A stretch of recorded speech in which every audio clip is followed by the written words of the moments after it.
لو عايزه سجاد مضمون، الشيخ احمد السوري بيجي له سجاد من الشام حلو قوي واسعاره رخيصه وكل الوانه جميله وبتعيش.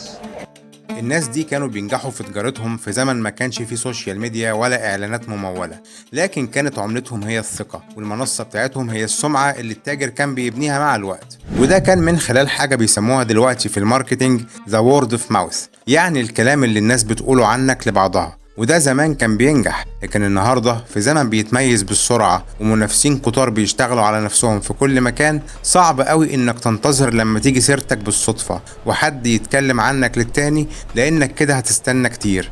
وهنا بقى يجي دور التسويق بالمحتوى، انك تنشر معلومة مفيدة في مجالك، تبين خبرتك وتكون امين فيها بالشكل اللي يخلي الناس تشارك محتواك لبعضها، فهم اللي يسوقوا لك مش انت اللي تسوق لنفسك. فاقوى تسويق ليك ان الناس هي اللي تتكلم عنك، لان السوق بيصدق الكلام اللي الناس بتقوله اكتر من 1000 اعلان هتموله. وكل ما هتكون كريم في الخبرة اللي هتقدمها في مجالك، كل ما الناس هتكون كريمة في تسويقها المجاني ليك.